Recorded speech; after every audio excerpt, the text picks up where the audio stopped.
Iran पर टिकी थी अमेरिका की नजर, उधर चीन ने समंदर में कर दिया धमाका। एक्सपर्ट्स क्या कहते हैं और इस पूरे खबर के पीछे के मायने क्या हैं, ये आपको बताएंगे इस वीडियो के जरिए। एक्सपर्ट्स परेशान हैं। जी हां, आप सही सुन रहे हैं कि ईरान पर अमेरिका ने अपनी नजर टिका रखी थी और फिर बड़ा दांव चीन ने खेल दिया।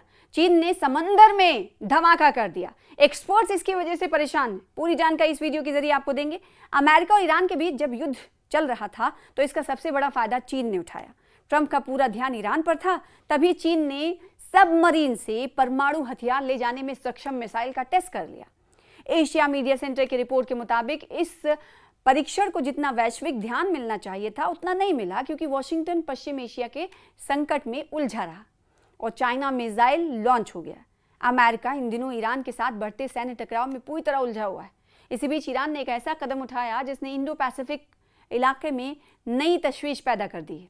एशिया मीडिया सेंटर की एक रिपोर्ट के मुताबिक चीन ने हाल ही में सबमरीन से परमाणु हथियार ले जाने में सक्षम मिसाइल का परीक्षण किया है, लॉन्च कर दिया है। लेकिन इस घटनाक्रम को उतना वैश्विक ध्यान, यानी पूरी दुनिया में जिस तरीके से इसे कवर किया जाना चाहिए था, या वैश्विक दुनिया की जिस तरह से इस खबर को ध्यान में लाना चाहिए था, उतना उसे नहीं मिला जितना मिलना चाहिए था।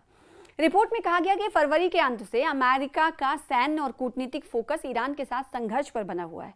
जिस सप्ताह चीन ने यह परीक्षण किया, लॉन्चिंग की, उसी दौरान अमेरिका ने हॉर्मुज स्ट्रेट में जहाजों पर हमले के बाद ईरान के कई ठिकानों पर कार्रवाई की। ऐसे में दुनिया का ध्यान पश्चिम एशिया पर मरकूज रहा, केंद्रित रहा। तो क्या चीन ने सही वक्त चुना? रिपोर्ट्स क्या कहती हैं? रिपोर्ट्स की राइटर हैं, उनका कहना है कि ये कहना जल्दबाजी होगा कि चीन ने जानबूझकर अमेरिका की व्यवस्था का, यानी बिजनेस का फायदा उठाया। चीन का दावा है कि ये उसके वार्षिक सैन्य प्रशिक्षण कार्यक्रम का हिस्सा था। हालांकि उन्होंने ये भी लिखा कि ये परीक्षण ऐसे समय पर हुआ जब चीन के परमाणु संकेतों का सबसे प्रभावी जवाब देने वाला मुल्क अमेरिका दूसरे मोर्चे पर बिजी था। टोक्यो, कैनबरा और नई दिल्ली में रणनीतिक मामलों पर नजर रखने वालों ने इस घटनाक्रम को संजीदगी से देखा होगा। प्रशांत क्षेत्र में इसीलिए चिंता बढ़ गई।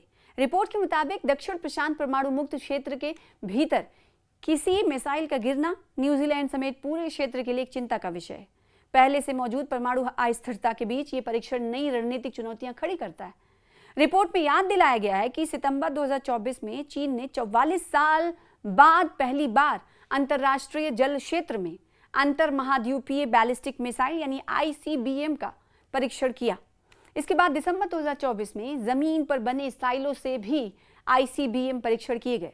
रिपोर्ट का कहना है कि इन घटनाओं से साफ संकेत मिलता है कि चीन अब सिर्फ सीमित परमाणु क्षमता रखने वाला देश नहीं रह गया, बल्कि वो अपने परमाणु भंडार का विस्तार कर रहा है, उसे एक्सपैंड कर रहा है, उसे आधुनिक बना रहा है और अब अपनी सैन्य क्षमता का सार्वजनिक प्रदर्शन भी कर रहा है।